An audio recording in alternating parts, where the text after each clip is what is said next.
tandaan po ninyo ito.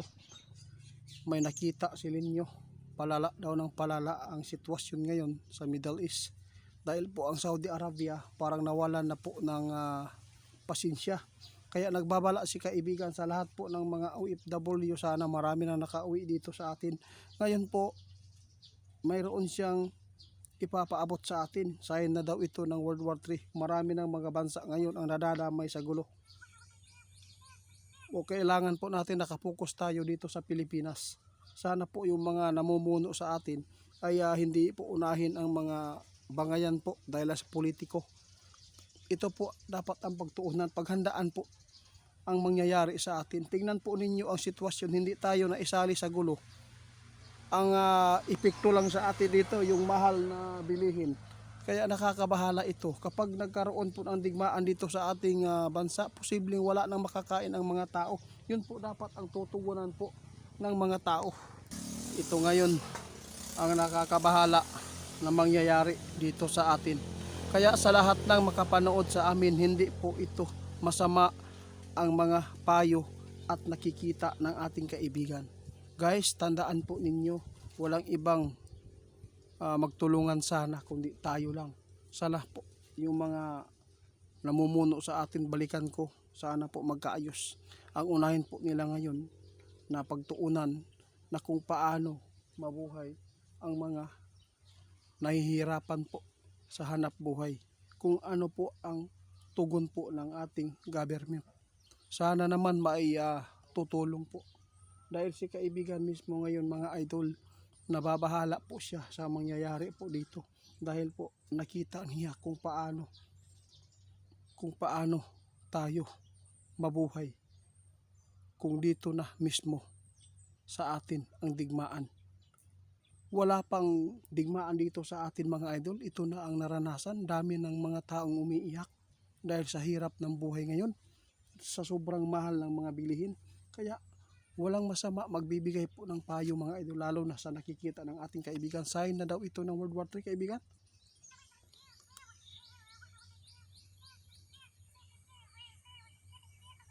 Oo, tama yan. Sabi ng ating kaibigan, wala talagang ibang paraan ngayon mga idol. Yung mga nasa bundok ngayon, pagsikapan po ninyo na makatanim tayo ng mga pagkain sa bundok.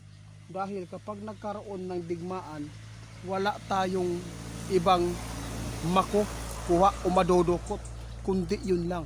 Kasi kapag nagkaroon ng digmaan dito sa atin, wala na mga bilihin, wala na.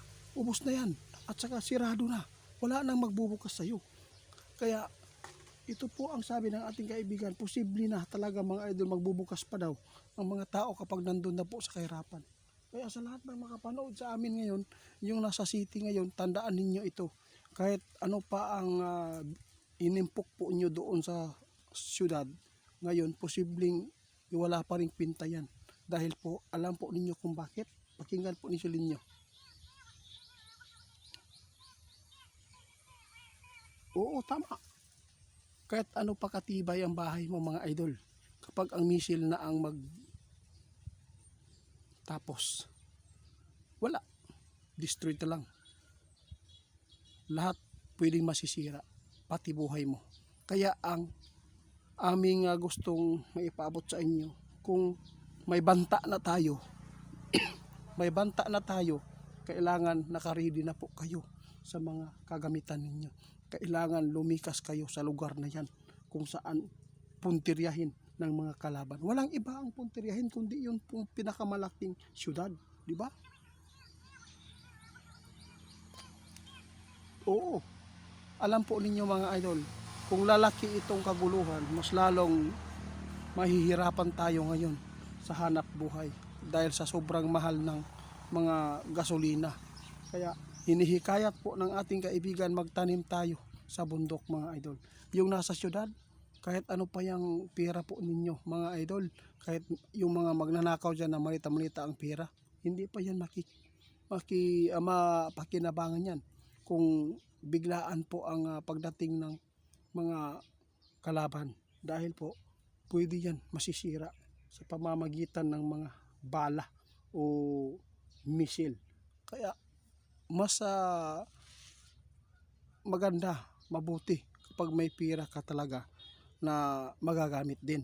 Dahil pwede ka man po makaiwas dyan. Kung mayroon kang sasakyan, panghimpapawid, pwede ka man po naka-helicopter, pwede ka man dyan pumunta sa mga lugar na safety. Kaya lang ang nakakaawa, yung mahihirap na tulad ng iba na nahirap. Oo, totoo yan kaibigan. Walang kwenta po yung pira ninyo ngayon kapag nagkaroon ng digmaan. Kasi aanin mo naman yung pira mo. Hindi mo naman yan madadala. Lahat yan kung nandun na po ang digmaan. Pero yung iba na mayroon pong mga helicopter, pwede po ninyo maiwasan pa yan. Pwede pa kayong makalipad. Kaya tandaan po natin ang mga tulad namin na mahihirap. Kailangan po ninyong makinig at maghanda. Hindi po tayo pwede lang na mag-impok ng pagkain. Dahil ang pagkain natin na ini-impok dyan sa syudad, sa lungsod o sa city, sa sentro, dyan sa Manila, posibleng mawawasak yan. Walang iba ang safety ngayon mga idol. Tulad po ng bundok. Kung mayroon man bundok po dyan sa Manila, puntahan nyo na kung malayo kayo sa dagat din. Ha? Kaya ito po ang aking ipinapaabot ngayon. Isa po itong pagtulong ko at mapaghandaan natin. Imaginin po natin ngayon ang nangyayari sa ibang bansa mga idol. Kung ano po ang epekto, kung ano po ngayon ang naranasan ninyo. Yun po, mas lalo na siguro kung hinulugan tayo ng missile, mas lalo pang lalala.